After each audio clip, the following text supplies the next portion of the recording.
not sit back and talk about this game since this game just came out not too long ago.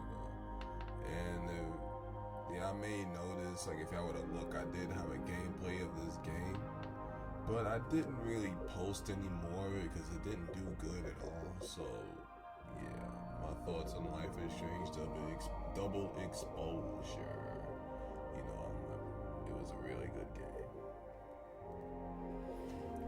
I really love the Life is Strange series, you know, so you might hear me talking about it a little more in the future videos, but for now, I'm going to talk about this one, starting with episode 1. I'm going to go break it down from each episode, at least from what I remember, you know, so I'm letting y'all know. The spoilers. There's spoilers for those that never played or watched the game. So for the first episode, I remember you just start off as Max Caulfield, and I love the fact that they brought back Max Caulfield. I love that idea. The only thing I can say about her new look is, like, that don't look like Max. That's like a whole nother woman. Like, she doesn't look like an older version of the 18-year-old Max that I knew from Arcadia Bay. But it's all good. The same voice actress stood by, so yeah. So for the first episode, I would say that it was cool. Like, they introduced everybody to the game. You know, of course, they reintroduced Max. I like the fact that they kept Chloe in the game, even though she's like died off. But I do like the fact that, you know, Max still remembers Chloe. I'm glad that they did that. So with that out of the way, I like the fact that they introduced all the other characters, all the new characters is in this new place that she's working at. And from what I remember, of course, there's Safi, you know, the one that was all in the trailer and all of that, and then there's Moses. Those seems to be her two, like, bestest friends and all of that. And everything seemed to be all good, you know. Everybody was chilling, hanging out. You know, apparently Max supposedly has a crush on that girl behind the bar. I think it was Amanda. Yeah, I think that was her name, if I remember. You can correct me in the comment section if y'all want. But one thing I do gotta say about that girl at the bar that worked at the bar, tell me she didn't look like 1010 from Naruto. That's all I gotta say. She reminded me of 1010 from Naruto. But other than that, yeah, so she was like a love interest to her. And then there was the book writer dude, and then there was, I don't really remember their names too well because I beat this game like about a month ago from the time of this recording. So yeah, there was the book guy, you know, I really can't remember names, so yeah, but we're just gonna stick with the ones that I named. Everything was all good until Sophie just suspiciously died. You know, like she just walked off. She was on the phone. Next thing you know, you run up to this little spot and you just find Sophie dead. You're like, what's going on? You know, and then they have Sophie's funeral and all of that and everything. And then next thing you know, like after the funeral and all of that, process at the fact that Sophie has passed away and stuff. That's when Max had these powers that she came across, where she was able to travel through dimensions. So yeah, as y'all know, in the trailer, it showed that she was able to transfer from two different dimensions. They're both the same. The only difference is one dimension is when Sophie was alive, and the other one is when she's dead, you know.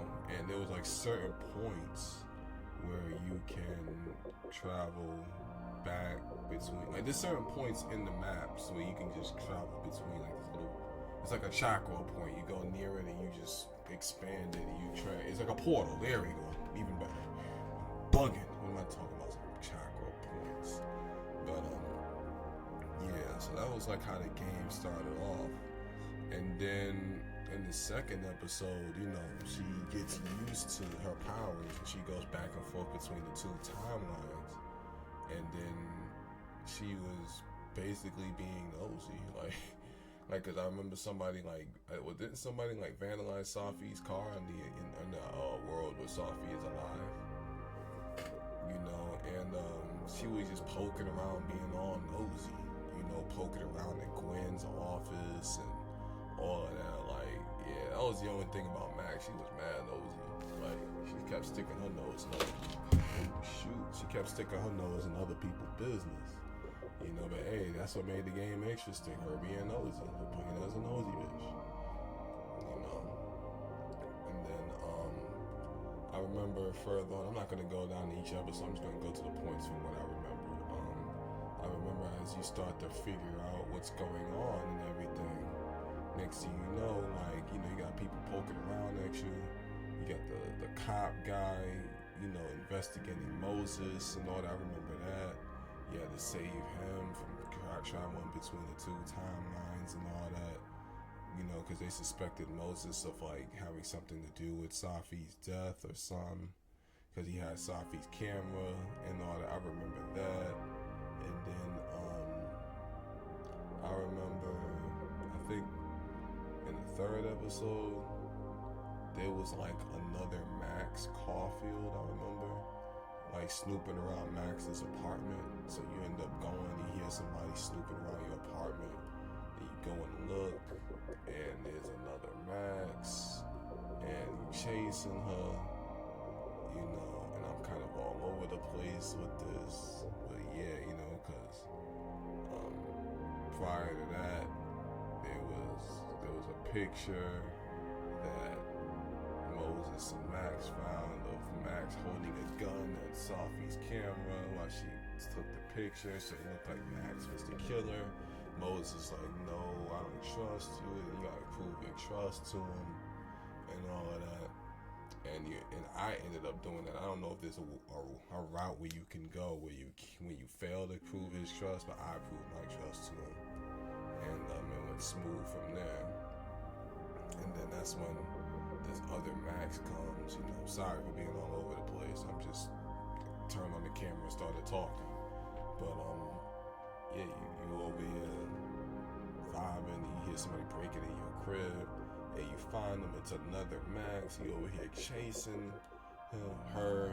You know, if she runs out of the crib, you gotta go after her, travel between the timelines so that you can clear paths for you to make it to this other Max.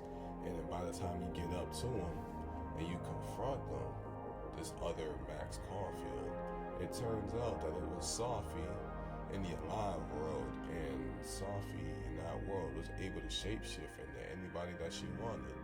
So that's when Max discovers that Safi in the alive world has powers, and then that was when,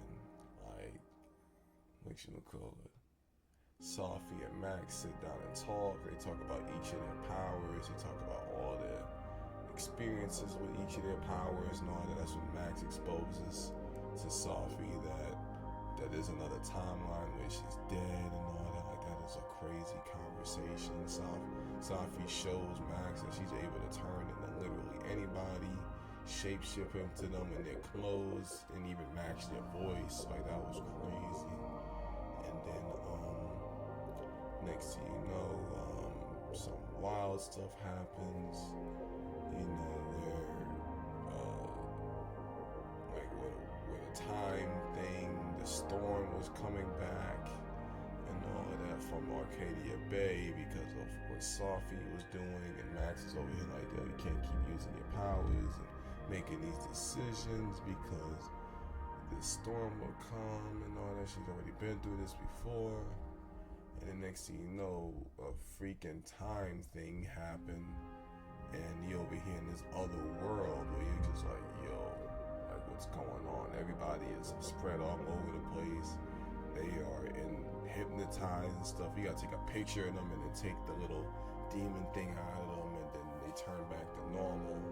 And then after you get done with this little world and everything goes back to normal, that's when both timelines collide into one, so everybody is aware of Max and her powers and everything, and the next thing you know, everybody is able to remember everything that happened from both timelines. Like, that is mind blowing. Like, life really is strange. Yeah, that was mind blowing. And then next thing you know, you find out that there's other people with powers. I remember that girl Diamond happened to have powers, and Safi came to her, and that's when, you know, there seems to be other people with powers, and then they might, who knows, they might come together and start some shit. You just never know, because it was crazy. Like, Life is Strange, oh my goodness, I'm looking forward to it. But they definitely made it clear that there will be another Life is Strange, that the end of said Max Caulfield will return. And I'm curious to see how the story will continue, because there is definitely other people with powers. Like, look at the other games after the first Life is Strange. Life is Strange 2. You got Daniel. You know, if you remember Sean and Daniel from Life is Strange 2, Daniel had the power to move stuff with his mind and all that stuff. And then, you know, I don't really know much about Captain Spirit, but then Life is Strange True Colors, you know, that girl Alex was able to sit down and feel people's emotions and basically go into their mentality. Like, she can like kind of read your mind through your emotions, and she can feel that. So she knows exactly what you're feeling and thinking in the moment. Like, if you got a strong emotion, like, yeah, there's definitely other people with powers. And one thing I would like to see, I would like to see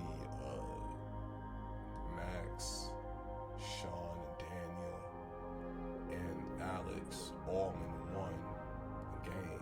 That would be amazing if they all actually come together. You know, so yeah, I really love this game. It's definitely worth it.